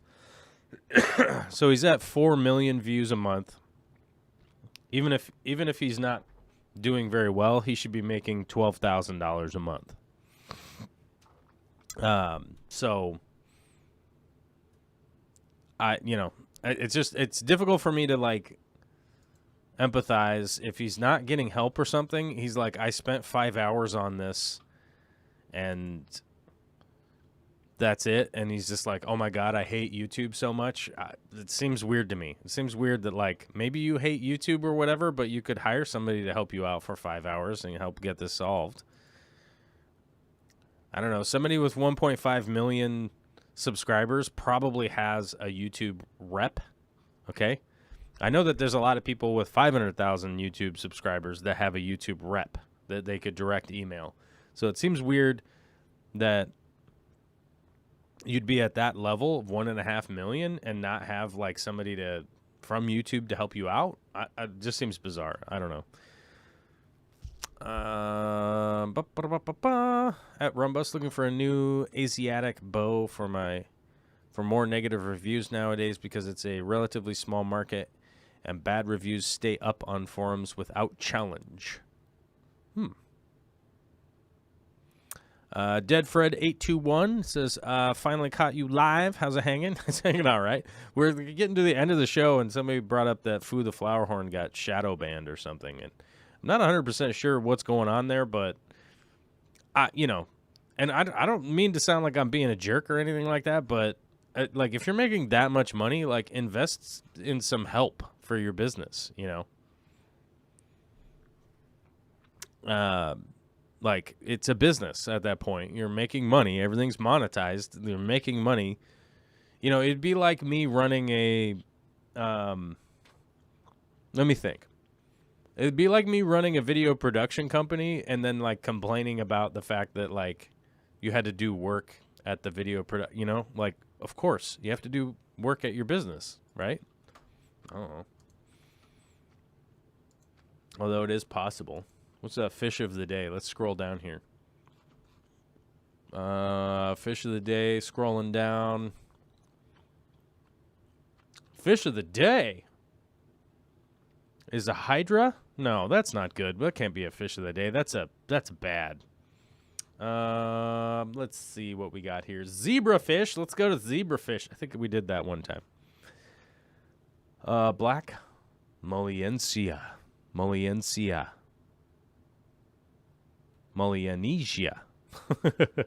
The black mollies. Breeding habits, they're live bears, 15 to 25 young born at irregular intervals throughout the year. Young when born are large and black, turn gray in a few weeks, and then gradually turn back to black. Females should never have moved when young are expected. This usually results in loss of young and frequently loss of the female.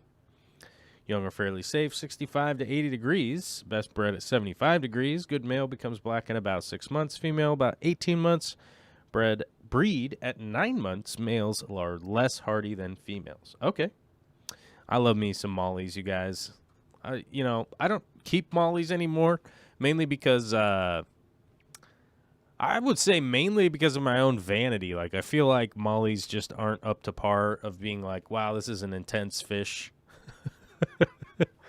And I think at some point, if I had more tanks and more space, I probably would have mollies in some tank. The guppies are back. If you guys were wondering, the guppies are back. So I'm just being happy about the guppies being back. So I think we'll just all have to live with that for a minute. Just live in the moment for a minute about the guppies have returned. Fish Tank Barn says, I spend hours on videos and don't get 1.5 million views. Yeah, I don't know. I mean, me too. So that's just life. Yeah, 5 hours is nothing for video editing. I mean, realistically, yeah. I mean, it's pretty true. I mean, the production of a video takes much longer than 5 hours. Although recently I've been pretty much spending most of my production time just writing scripts. I really feel like that's a big thing a big deficiency that I've had over the last year or two. So I've definitely been working on my production, my actual cinematography, and trying to dedicate time to writing scripts for future videos and stuff like that. I think, and whether or not that's important to you guys, it probably means nothing to you guys. You're probably just like, just make videos. But I honestly think it's worthwhile to invest in my ability to hone my craft and do my craft better than I was previously. And I think people will notice that like I make a lot of videos for a while and then I kind of take a break, and then I make a lot of videos for a while and then I kind of take a break. And I think the the reality of that is that, like, I've never had a channel that made a ton of money, right? I've never been able to be at an income level where I could hire help or anything like that. So I've never really hit that point of like, wow, I could really maintain production while working on doing better at my job. I've never really hit that point, but so the reality is, like, do I make a video that's going to get like 2 to 5,000 views, or do I just wait and hopefully make a video that gets 20,000 views because it's just that good, right? So that's basically where I'm at. I do hope at some point in time to get some kind of contract to work on projects, because I think it's a matter of jealousy when, it's that internal voice that you have to just silence. But it is kind of a moment of jealousy when I talk to people that are friends of mine that are in production, and they're like, yeah, we got a decent budget on this, so we get to work on it for 6 months. It is just kind of like a moment of jealousy with that, realistically, than anything else. But I do hope to some point get to that point where I do actually have money to funding to work on a project for, a couple of months and be able to release some stuff that I think is much better than what I make now. But, we'll just continue walking the road that we're on. Like, we don't look at those other roads. We just try to walk and do better on our own road, right? That's what I'm trying to do. Psycho Billy says, I've just caught 5 sailfin mollies from the wild. They actually kind of school, 1 male and 4 female, from 2 different collection points. Huh. I don't know where you're catching wild mollies. Probably down in, like, Florida or something. That'd be my guess. If I had to guess, that's where I would guess. I feel like I get exactly the amount of views I should get for how much work I put in. That too. That's also a thought that has crossed my mind. Yeah.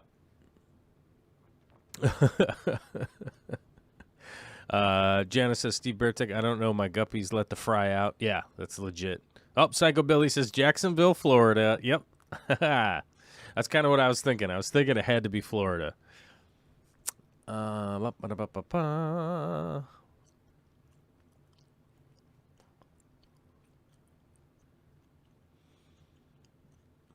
Let's see.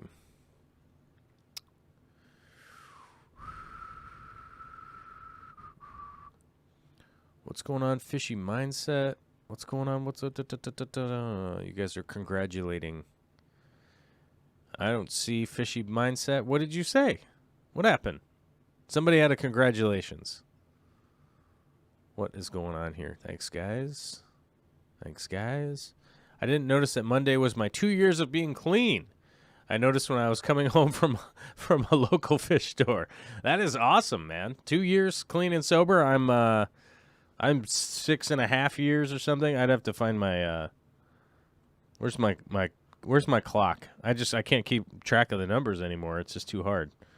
2,362 days I've been sober, which is 6.5 years or something like that. So congratulations to 2 years being sober. It gets better and better, dude. It always does. If you just keep working on it and keep working on the things that are going on, and it just gets better and better, man. It just gets better and better. Congratulations. Who had 8 years? Somebody got me beat. I better not ever be beating you. Who was that? Who had 8 years? John McKenzie has 8 years coming up in November. Don't ever let me pass you, John. That's a rule. I have a new rule. Don't ever let me pass you. I swear the Nanfa dudes hanging out in Florida in waders with nets. I don't know about Nanfa. I don't know what that is. That sounds suspicious. But it's from Melissa, so it's probably not. I'd like to hear from Melissa at some point in time. Maybe she'll hop on the Discord. Do we even have anybody in the chat? Let's see if anybody wants to call in. Should I change the? Oh, that's what I should do. I have the date wrong on here. How do I change the freaking date, dear? I don't know. I can't change the date. Can I change it from in here? 3 buttons. No. What about this? Focus? Nope. Okay, if anybody's on the Discord and you want to call in, it is open for you to call in if you want. And then I'll put you on air. How about that? How you like me now? Oh, I have to go for my speakers.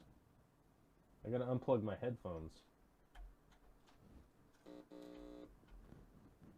Oh, speakers. Oh, there we go. All right. We'll see if anybody calls in. We never know. Alyssa is sus. That's right. Alyssa's always sus. Dookie ball. That's a solid contribution. I have not talked to any Nanfa. I will check them out. Been thinking about making a map. So far, I have 4 different species of live bears, fat sleeper gobies, and some unidentified fry. Ooh, that's pretty good stuff. I like that. I don't know how to call through Discord. I could call your phone. You can't call my phone. You go into Discord. There's voice channels. One of them says October 23rd, 2020. Oh, hold on. Let me invite you. Who the hell's Alyssa on my invites here? Is Alyssa not my friend?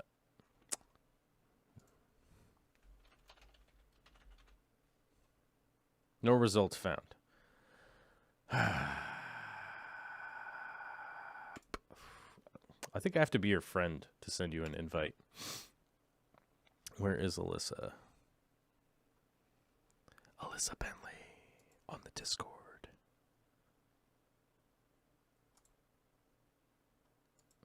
Well, what the crap? How do I send a friend request? There we go. Oh, we have so many mutual friends. We're wild. Oh, wild with mutual friends. All right. Anybody wanting access to the Discord, you can join up on Patreon or you can join up on YouTube and you will get access to the Discord. All right, there we go. Mellywell has asked, has anyone asked him if he has a hickey yet? I came in late. Oh, no, I don't. This is my... Oh, I could answer your call. How do I go there? Where's my button? Oh, there you are. I hear you. Yeah, I can hear you. I don't know if you're showing up on stream, though. I think you are. Yeah.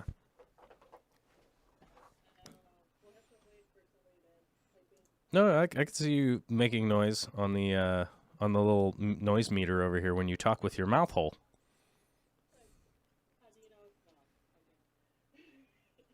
Oh, wait a minute. I have to click the button. There we go. There we go. I had to turn on the studio sound.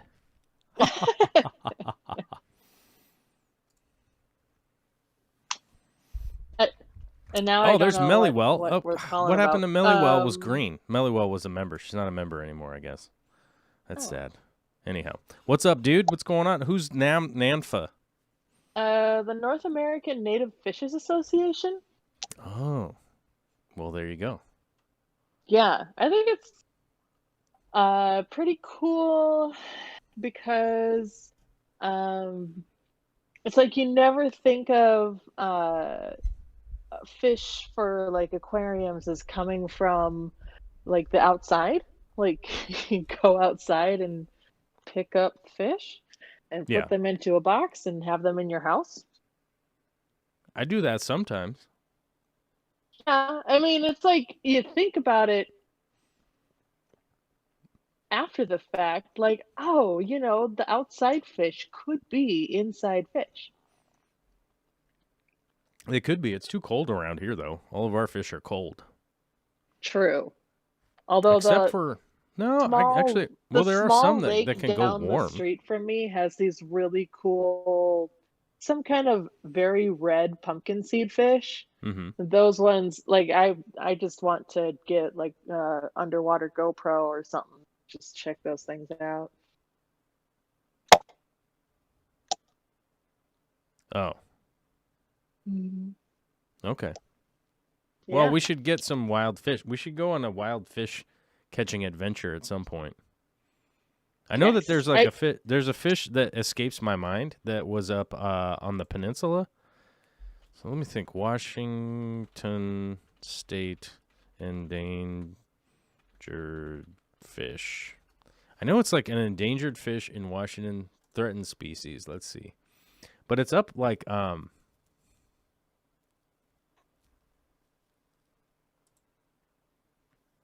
it's up out on the peninsula somewhere. I Man. So I grew up in a different state. So my knowledge of the I'll fishes bug out Corey here about it. are, Corey and I were talking about it a while ago. Olympic mud minnow. oh, Oh, there it is. Fish Tank Barn. Mike's got it. The Olympic mud minnow. I think that's what it's called. well, that's cool. Um, yeah, I think the only like weird thing is Yeah. I think in order to go collecting or like messing around with the native fish is that you need to have like permission from DNR, which shouldn't be that hard if you just like talk to them and be like, hey, what I want to do is I want to go out and like stand in the water in like hip waders and like these nets and like catch the fish and put them in a clear box and take pictures and then put them back. Oh my God. And just like We make could catch like Olympic mud notations. minnow. Wouldn't that be cool? And just No, we like could. Their take cool habitats. pictures. Well, what I'm saying is their habitat's big enough that we can go find them. Because the last time I checked, I think it was this fish. And it might be a different fish. It might be a different fish, but I think it was this fish.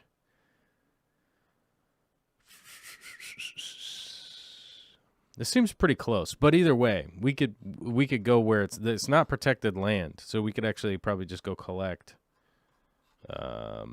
if we wanted to. Yeah, and I've chatted with Washington State DNR before. Mm-hmm. They're actually pretty responsive. They're usually kind of confused when I send them emails, and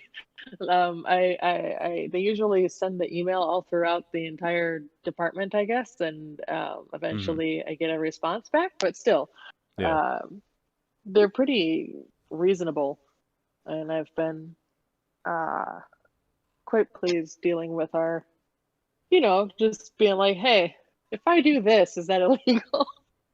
Yeah. What's the way that I can do this legally?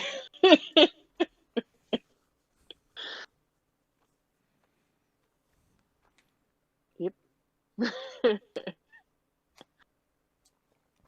Well, I think it's probably legal. I mean, either way, the I'm looking at it here, like the mountain, or sorry, the mud minnow, the Olympic Mhm. mud minnow. We could go find some of these. Like some of their habitats listed right here in specific areas that I know that we could go down to the waterway. Nice. And it looks like their habitat's being invaded on, so Oh, from development and stuff. So we might be able to go catch some and bring them home and breed them. That'd be cool.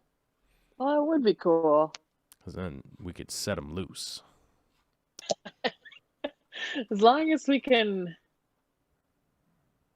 do it in a responsible way, then yeah, absolutely. 100%. Yeah, we're just gonna.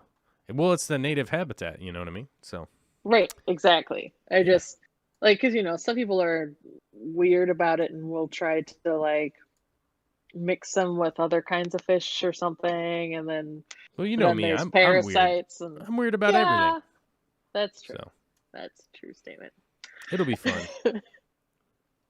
All right. I hate to cut this short, but we're 2 hours in, and I got other stuff to do. Oh yeah, no, that's cool. Yeah. It was good to So talk to you, man. get out of here. I will. I'll call you later. Bye, buddy. All right, dude. Bye. Alrighty, so that's the show for today, you guys. Because I realize it's 3:05, and as much as I would love to stay on here, I've got a ton of stuff I got to do in the next 2 hours to try and not become a homeless person. So I got to go try and make some money for the end of the day. But big shout out to people that contributed today. Where did it go? Viewer activity. There's the button. Lady Guinevere became a new member. Thank you very much. Pipex, Tony Franzen, Big D Smoke, DM Penfold, and Jacob White with your super chats today. Thanks much, guys. That brought us all the way back up to 100 members. From we dipped below 100, which is just, it's really hard to go over 100 and then go back down below 100, right? Because you're like, oh my God, what happened? But we're back over 100, so we feel like a relative sanity is happening. So we've got all that going on. We have an awesome, hopefully everybody out there has an awesome Halloween. I'll be back for another show on Monday, unless somebody donates like $1 million, and then I'll be here tomorrow. How about that? Catch me outside.